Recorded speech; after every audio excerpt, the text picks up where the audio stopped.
जय शिवराय. नमस्कार भावांनो बहिणींनो, मी ज्योती गारे शेतकरी पाटलीन या चॅनलमध्ये तुमचं सगळ्यांचं मनापासून स्वागत करते.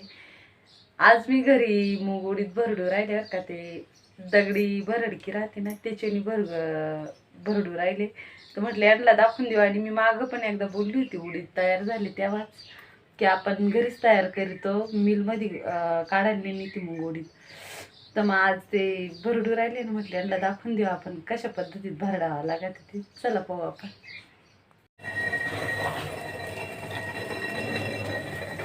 तेव्हा मी तुम्हाला बोलले होते ना की आपण भरडकीने मूग उडदाची डाळ तयार करतो बरं का. तेव्हा ही अशा पद्धतीत करावं लागत. त्याचा जास्त भुगा पण नाही झाला पाहिजे. खूप याच्यामध्ये महत्वाचं कारण आहे, नुसतं भरडायचं म्हणून भरडावं नाही लागत. त्याला अंदाजाने हे दाणे पण टाकले गेले पाहिजे. त्याच्यानंतर ते व्यवस्थितच याच्यामध्ये पडले पाहिजे. हे बघा अशा पद्धतीने.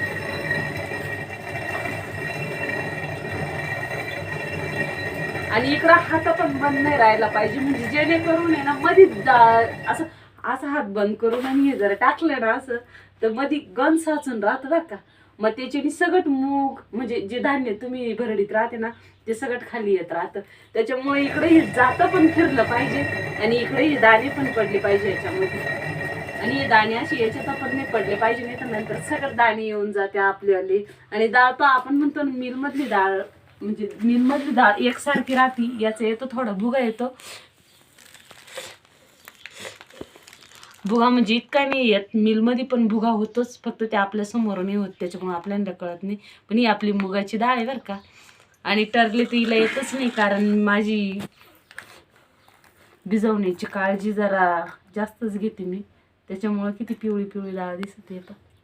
अजून आपले भरपूर मूग भरडायचे. उडीद भरडले मी काल, पण म्हटलं आपले मूगही संपून जातील भरडायचे. भरपूर छोट छोट्या वस्तू राहिल्या, त्या थोड्याशा चवळ्या होत्या. त्याच्यानंतर थोडी हे होतं आपलं हरभऱ्याची डाळ होती, ती पण भरडली भरपूर. आणि आपल्याकडे 2 भरडकी आहे बरं का. त्यामुळे ही एक छोटी भरडकी आहे आणि हे जातंय छोट्यामधलं जातंय हे. याच्यावर पूर्वीच्या बाया गहू दळायचे पिठासाठी बरं का. हे काय भरडकी नाही, ही जाते. पण ही भरडकी लहान पडल्यामुळे मी जातेवर भरडू राहिली आणि छोटा असल्यामुळे याच्यात डाळ तयार होऊ राहिली. नाही तर पीठ तयार होतं याच्यामध्ये मोठ्या जात्यामध्ये. याच्यात सुद्धा प्रकार याला सगळ्याला जाता नाही म्हणते. जी डाळ बनवायची राहते त्याला भरडकीच म्हणत्या आमच्याकडं बरं का. आणि जातं ही पिठासाठी राहतं. पीठ ज्याच्याने बनतं ना त्याला जातं म्हणते आमच्याकडं. अशा पद्धतीत आपण मूग उडीद बनवतो. मी तुम्हाला आहे ना, मी काल उडदाची डाळ आणि चवळीची डाळ आणि ते थोडं थोडं बनवलं, ते पण दाखवते चला. हे पा आपल्या अजून एवढे मूग राहिले बरं का घरात, पण ते राहिले तेवढे मूग हे राहिले. त्याच्यानंतर हे राहिले. आपण 2-3 प्रकारचे मूग बाजूला बाजूला काढले, कारण काही पावसामुळे खराब झाले ते, काही चांगले होते. मग ते बाजूला बाजूलाच भरडणार आहे आपण, जेणेकरून आपल्याला डाळ जास्त निवडायचा त्रास होणार नाही म्हणून. आणि काल मी यावी ही उडदाची डाळ बनवली बरं का, त्याच भरडकीमध्ये अशी राहते उडदाची डाळ भरडकीतली. आणि मी ही चाळून घेतली ना त्याच्यामुळे याच्यामध्ये तरले नाही राहिले. आणि ह्याच उडदाच्या डाळीचा हा खाली निघालेला हा चूर थोडा भुगा होत राहतो ना, आणि त्याच्यात खराब उडीद त्यांचा पण भुगा होऊन जातो. इथं आपण ही चवळीची डाळ बनवली होती, ते थोडं थोडं होतं. ही थोडी हरभऱ्याची, थोडी चवळीची. आणि आपल्याला ओवा आहे बरं का, असा राहतो ओवा. आता हा सुकल्यानंतर चोळून घ्यावा लागतो. आणि थोडीशी धनं पण आपल्याला बाकीचे काढून आणले आपण. हे बा वरती वाळू राहिली बाकीची धनं, ते पण मी तुम्हाला दाखवते. 2 इटा पण होते आपली धनाचे. हे काही आणि इथं थोडे राहिले, आता ते पण चोळून घेऊ आपण वाळल्याच्या नंतर. आणि काही आपले एवढे मूग घराचं काम होऊन जाणार आहे आपल्या मुगा उडदाच्या डाळीमध्ये बरं का. आणि दरवर्षी होतच, विकत घ्यायची काही गरज पडत नाही.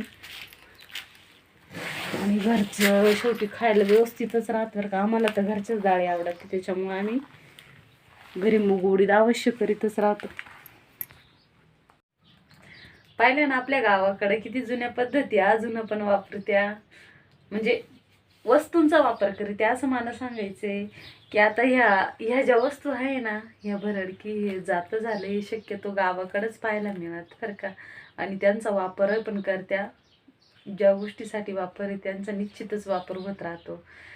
आणि ते केल्याच पाहिजे, सांभाळल्याच पाहिजे. जुने रीतिरिवाज काही आता बऱ्याच गोष्टी जुन्या पद्धतीने परत चालू झाल्या पण मग त्या वस्तूंचं सांभाळ नसल्यामुळं ते सगळ्यांकडे अवेलेबल नाही आहे. पण ज्यांच्याकडे आहे त्यांनी निश्चितच जुन्या वस्तूंचा सांभाळ करा, जेणेकरून ते आपल्या येणाऱ्या पुढच्या पिढीला किंवा हाय जी पिढी त्यांना याची कल्पना नाही का आपण जर ह्या गोष्टी स्वतःहून करीत राहिलो तर ते त्यांना पण पाहायला मिळतील. त्याच्यामुळं काय होत राहते हे पण त्यांच्या लक्षात येईल.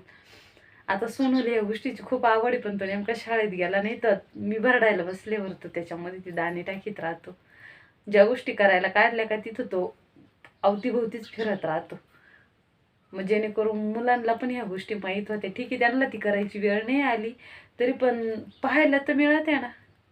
त्याच्यामुळं जुन्या वस्तू निश्चितच सांभाळीत जा आणि त्यांचा वापर पण करून पाहत जा जर असतील तर. हे पण शेतकऱ्यांची कामं काही बंद राहते नाही बरं का. शेतीमध्ये थोड्या दिवसासाठी कामं बंद असली तर घरामध्ये भरपूर कामं राहत्या. तर आपल्यावाले कांदे लागणे आटोपल्याच्या नंतर आता कांदे निंदीला वेळ आहे ना, तर तोपर्यंत हे घरातले कामं आवरायचे आपल्याला. आणि ऊन पण बाहेर हाय व्यवस्थित तर नाही तर 8-10 दिवसाला पावसाचं वातावरण तयार होतं. तर मग आता ऊन पडेल तर आपण हे सगळं व्यवस्थित डाळी तयार करून त्यांना ऊन देऊ कडक ऊन देऊन टाकू आणि पॅक करून ठेवू, म्हणजे वर्षभर तर टेन्शन नाही राहत. तसं मधून अजून आपण नंतर परत ऊन देणारच आहे, नंतर देणार आहे पण आता व्यवस्थित एकदम कडक उन्हामध्ये वाळून आणि मग आपण ठेवून देणार आहे.